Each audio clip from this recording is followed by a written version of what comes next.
제가 지금 우리 당사 이전하고 대표실에 대표 자리가 있습니다만 아직 한 번도 대표 자리에 앉아 본 적이 없습니다.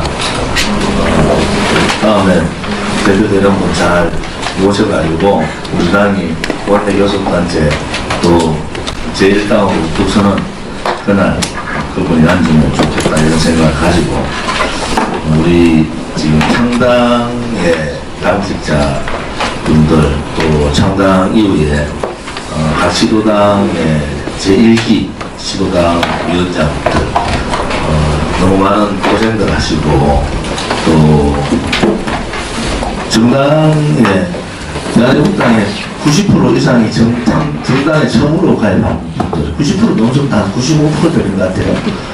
처음으로 가입한 분들이 있어서 분노, 열정, 애국심 이런 것이 워낙 많고 또 모든 행사나 집회나 모든 것을 자비로 하지 않습니까?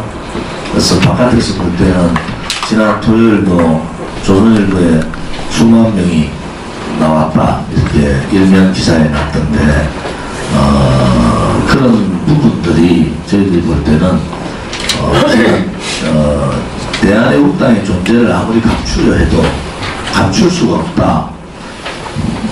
유실서에 이어서 조선일보 기사 신문 좀 갖다 줄래요? 조선일보도 의도적인 오보를 때립니다. 유실서는 대한애국당의 그 수많은 집회 사진을 걸고 대한애국당이 아닌 다른 단체 이름을 걸고 그리고 그것을 이제 우리 당원이 문제 제기를 해서 바로 바꾸었습니다. 이건 조상권 문제가 있고 명예훼손 문제부터 시가 다 되지 않습니까? 오늘 아침에 또 조선일보 같은 똑같은 오보를 했습니다. 똑같은 오보를 사진은 대한애국당 사진인데 설명은 다른 단체 사진을 걸어놨어 설명해놨어. 그것은 무엇을 의미하느냐? 두려운 겁니다. 서울역 집회에 대한애국당이 하는 거 다 알잖아요. 그런데 그들은 뭐라고 줬습니까? 바로 보수단체 집회로 줬습니다. 엄연히 대한애국당이 광화문에 수만 명이 서울역에서부터 행진을 해서 수만 명의 집회 참가자 애국국민들 우리 당원 동지들이 광화문으로 행진을 했고 이구 집회를 세종문화회관에서 앞에서 했지 않습니까? 그 많은 사진은 대한애국당 사진인데 설명은 단체 이름을 바꿔서 해요. 그것은 지금의 언론 방송의 상황들을 보여주는 거다. 대한애국당을 언론 방송사에서 실으면은 그 실는 기자를 적폐로 모는 아직도 너는 적폐에 기대고 있냐 이런 입장들을 하고 있다고 하니까 참 이 대한민국의 언론 방송이 공정성의 문제를 뛰어넘어서 너무 치졸하다. 치졸하다. 그렇게 언론 방송들이 감춘다고 해서 감춰질 수가 있겠습니까? 오늘도 우리 유튜브 대표님들이 와서 이렇게 찍고 있습니다만은 이러한 유튜브를 통해서 전 세계로 또 대한민국뿐만 아니라 전 세계로 이 오늘 최고위원회의 하는 내용들이 공개되고 있지 않습니까? 이제는 그 작은 손으로 작은 거짓으로 하늘을 가릴 수가 없다. 그것이 이제 국민들이 생각이고 그것이 국민들한테 우리 대한애국당이 진실과 정의를 추구하고 15개월 동안 그 첫 번째 초심이 하나도 변함없이 가고 있다. 그 모습을 보여주는 것이다. 저는 그렇게 생각을 하고 있습니다. 11월 19일 대한애국당 최고위원회의 및 중앙당직자 시도당 위원장 연설회의를 시작하겠습니다. 지난 11월 17일 토요일 개최된 91차 태극기 집회는 눈에 띌 만큼 청년들의 숫자가 늘어났습니다. 청년 실업 10%, 1999년 이후 19년 만에 최고를 기록한 문재인 정권의 청년 일자리의 성적입니다. 지난 18개월은 참으로 암흑이고 고통이었습니다. 한국 경제의 중심인 40대는 지금 문재인 시 정부의 소득주도 성장으로 최악의 고용 참사, 가계비 증가로 직격탄을 맞아왔습니다.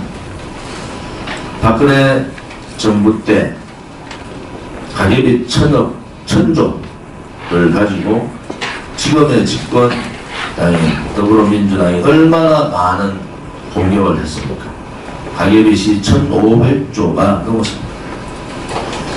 18일 통계청에 따르면은 지난 10월 단순 노무 종사자는 356만 1000명으로 1년 전보다 무려 9만 3,000명이 감소했습니다.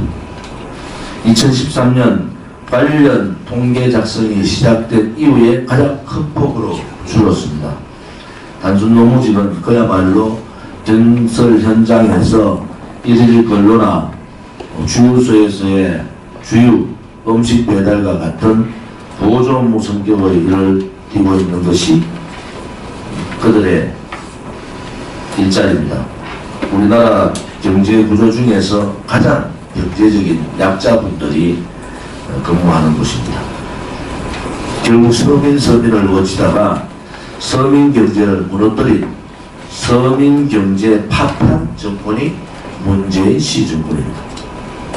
괜찮은 일자리는 80만 개 이상이 사라졌습니다.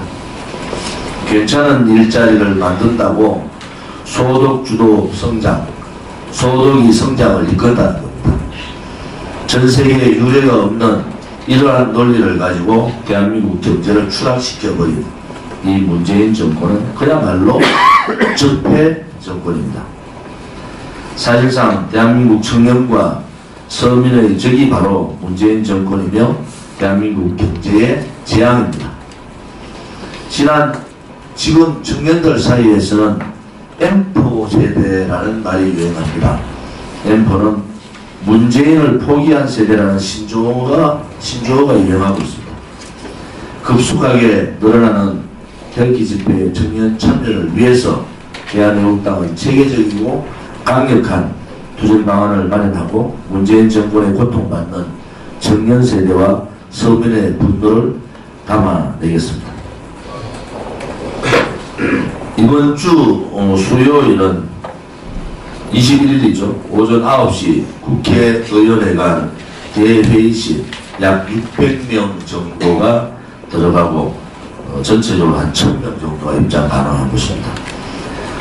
그래서 대한애국당과 조원진 국회의원 사무실 주관으로 대한민국 보수의 적자는 누구인가 라는 대토론회를 개최합니다.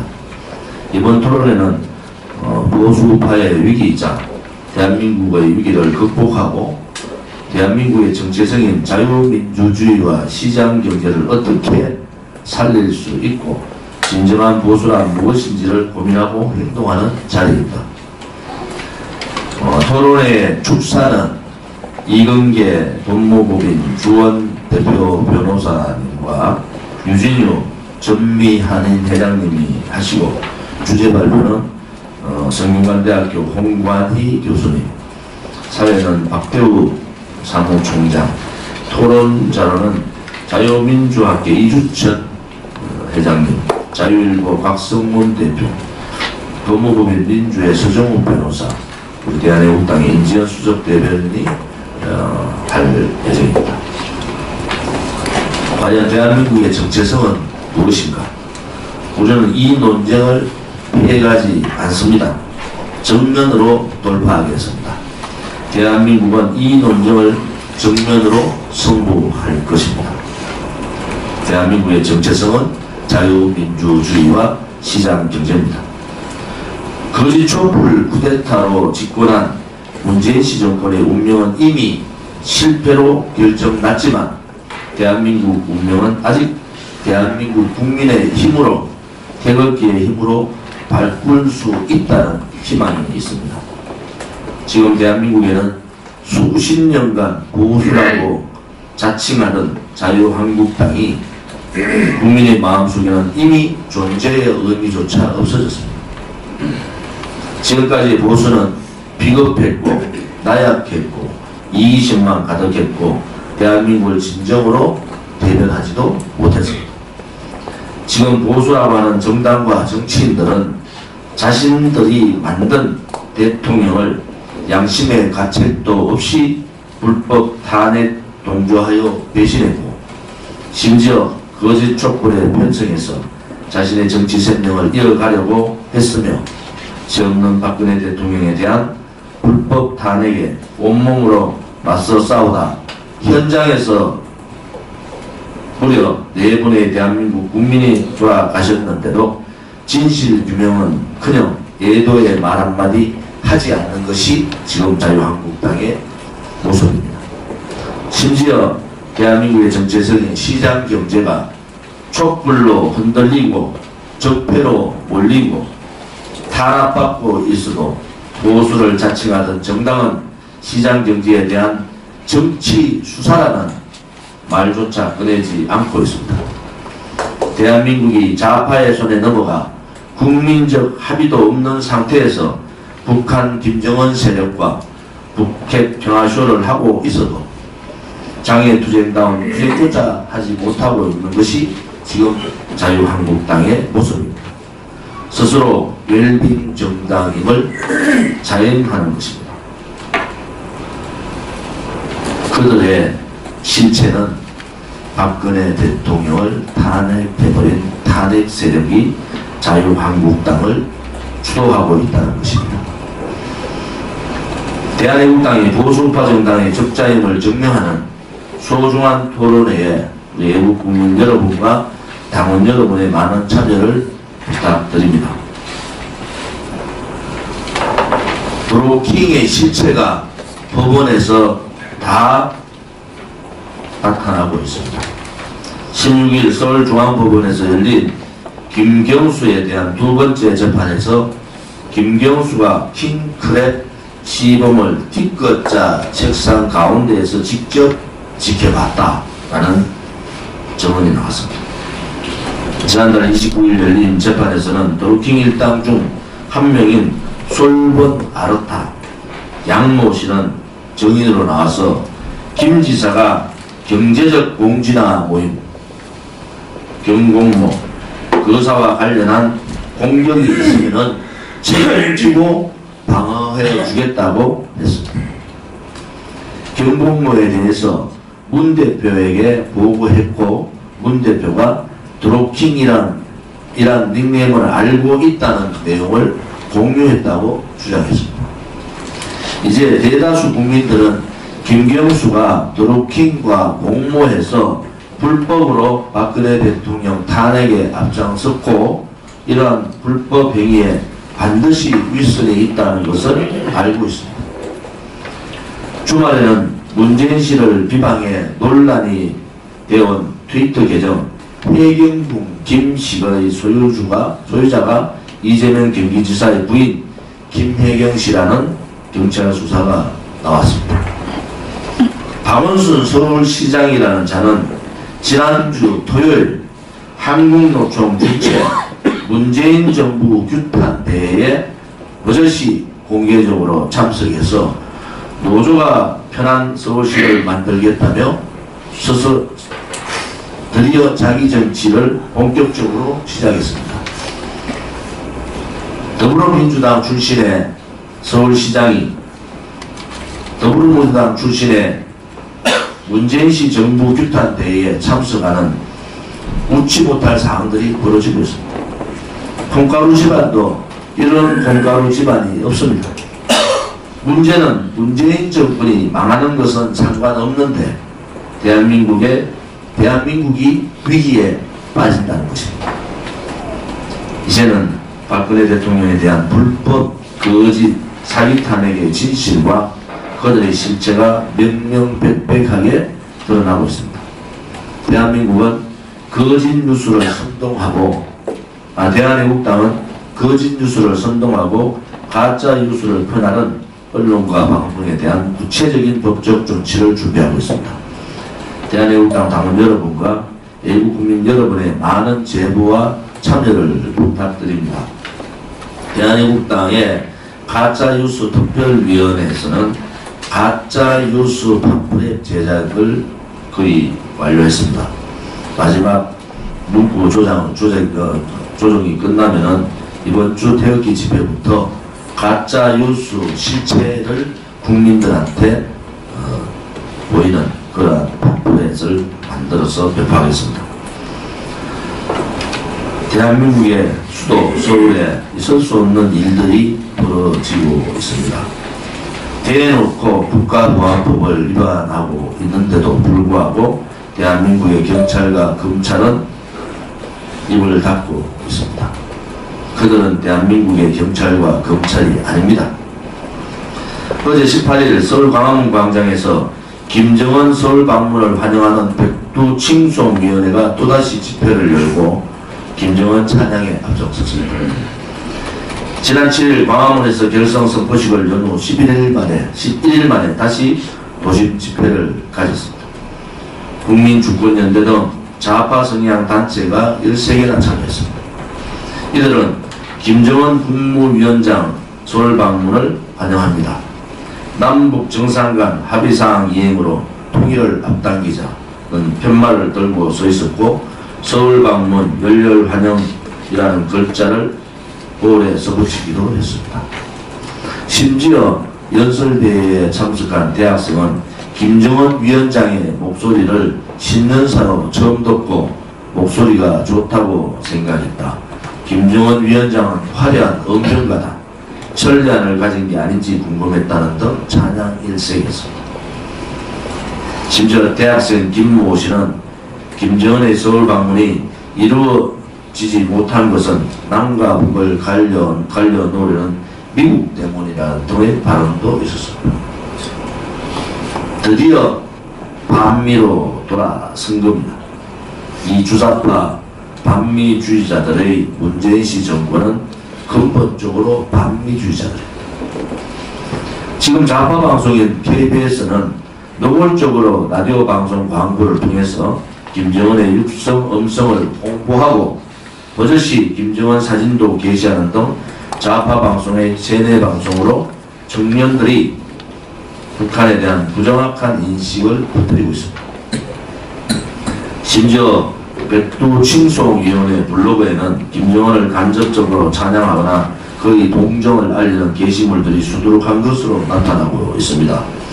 문제는 이러한 이적 행위와 국가보안법 위반 행위에 대해 대한민국 경찰은 청와대 눈치를 보는지 나몰라라 하고 있으니 대한민국을 걱정하는 국민의 마음은 갈수록 걱정이 쌓이고 있습니다.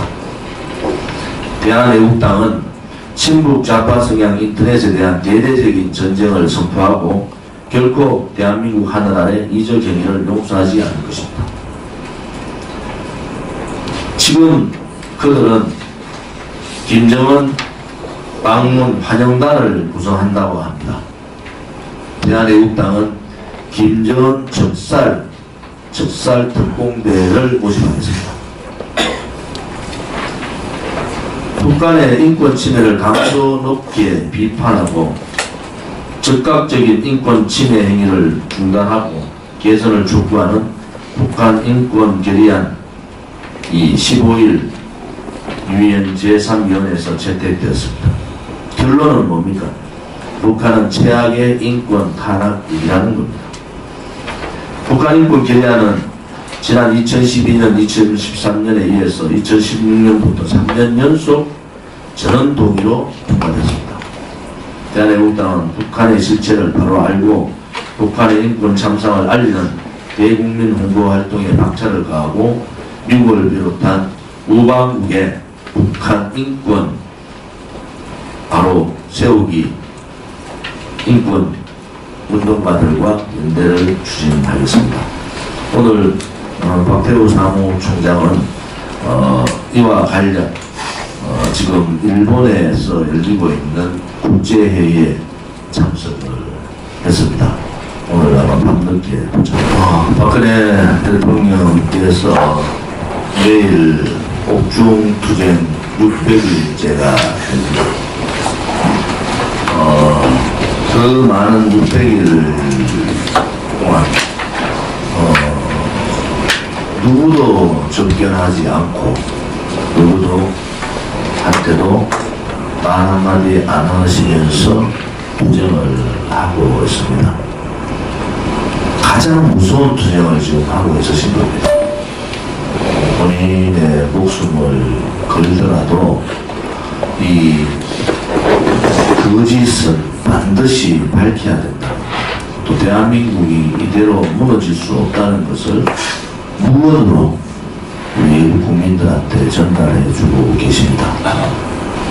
내일 우리 대한애국당의 여성투쟁단에서 서청대에서 집회를 가집니다. 아무튼 박근혜 대통령께서 왜 이 감옥에서 그러한 무건투쟁, 옥중투쟁을 하시는가를 곰곰이 생각하셔야 됩니다. 이제 그분이 말씀하실 날이 멀지 않았다. 저는 그렇게 확신합니다. 그 큰 뜻을 우리는 알고 있습니다. 그래서 저는 우리 외국 국민들이나 우리 동지들 간에 서로 홍단, 엄해, 또 작은 애국심 내려놓자 그렇게 얘기합니다.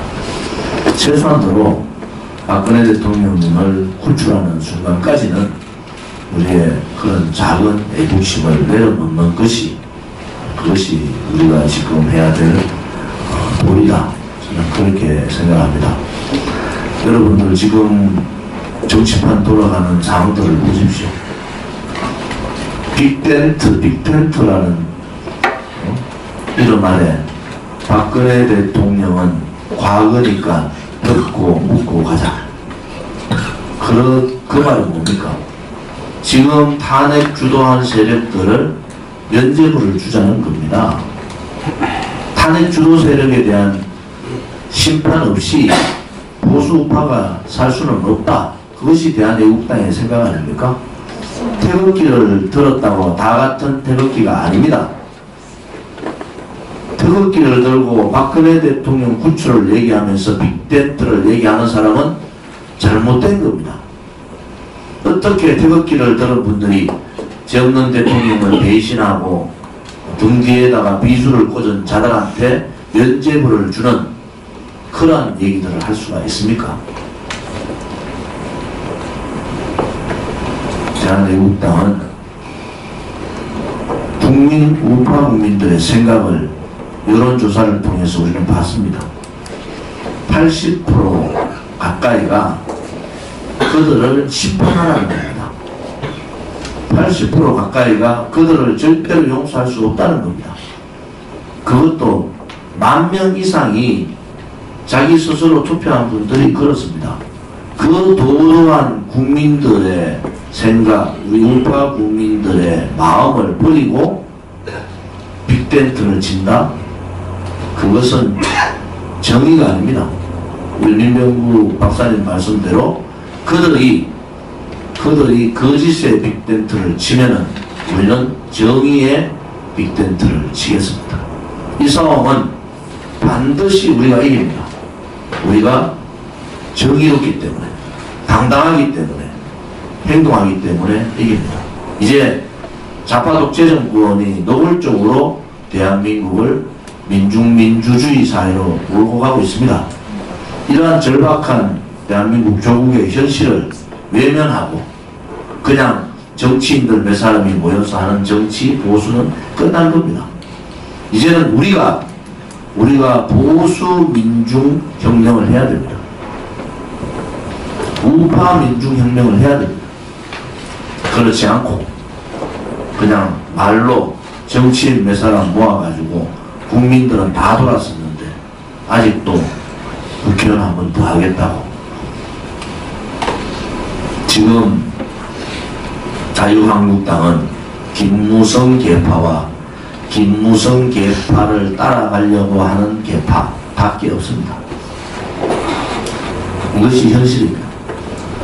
그리고 지금까지 우리 대한애국당이 변함없이 한 주도 빠지지 않고 91차 태극기 집회를 했다는 것은 이제 어느 누군가 대한애국당을 음해하고 와해해도 절대 흔들리지 않는다는 겁니다. 대한애국당은 드디어 벌써 국민들 곁으로 다가갔습니다.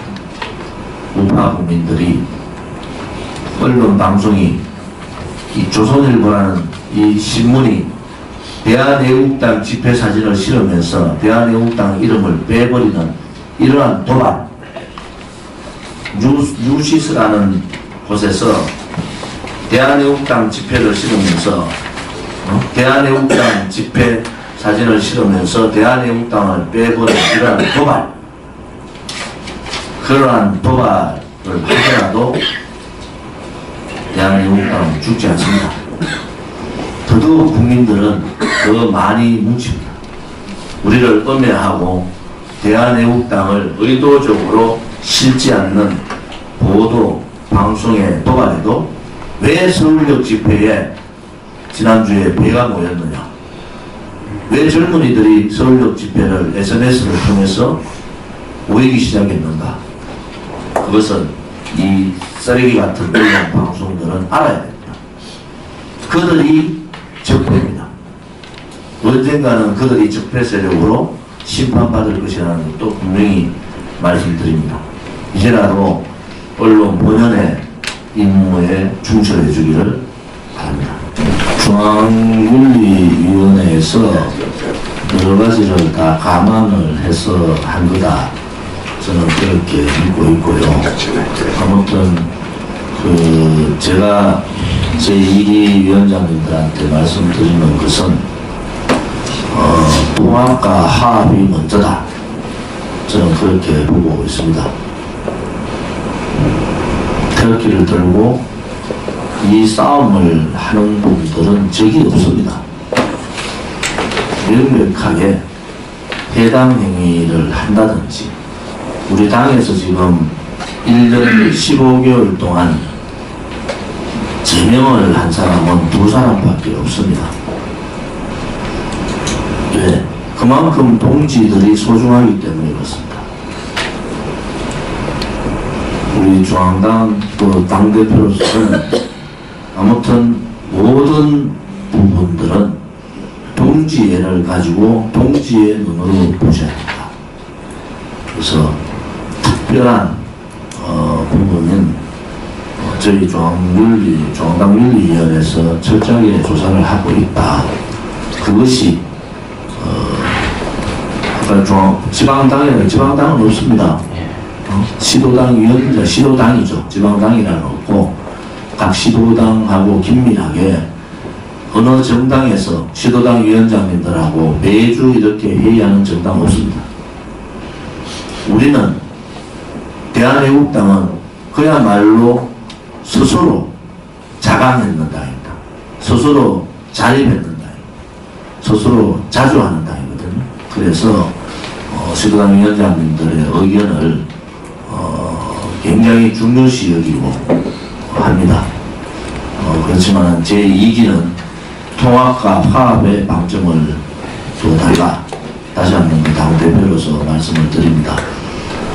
왜냐 그러면은 통합과 화합의 중심은 같은 동지라는 동자가 뭡니까? 같은 물을 묻는다는 거 아닙니까?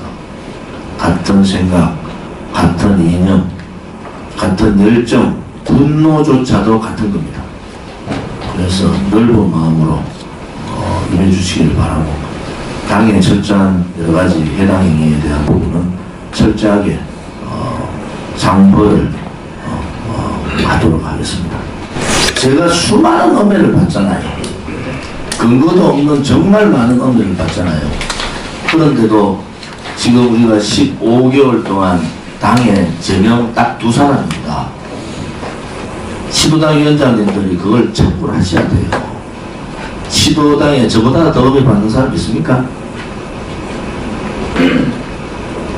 동지들이기 때문에 한 번 참고, 두 번 참고, 10번도 참고, 100번도 참고, 그분들이 언젠가는 돌아올 거라는 생각을 가지고 넓은 마음으로 가셔야 됩니다. 매일 수많은 엄해를 받는데도 우리 중앙윤리위원회에서 또 지키고 또 지키고 또 참고 하는 것이 대한애국당입니다. 그래서 여러분들 칼을 드는 것이 아니고 그냥 사랑에 매를 들어야 된다. 저도 마찬가지입니다. 지금 저 엄해하고 명예훼손하고 그런 거 따지면은 얼마나 많은 사람들이 그렇게 되겠습니까? 근데 정당은 아무튼 최종 결정을 할 때 제가 윤리위원회라고도 얘기합니다. 최종 결정을 할 때 굉장히 동지라는 생각을 먼저 가져야 된다. 거기서부터 시작을 하고 이기는 우리가 많은 분들이 앞으로 참여를 합니다. 그래서 이기는 기간도 바로 세우겠습니다만은 동지에도 지켜주시기를 바라고, 동지들 간의 음해, 욕설은 오늘 제가 말씀드리지만은 다 조사하고 있습니다. 하지 마셔야 됩니다. 특히 덕기를 들고 대한애국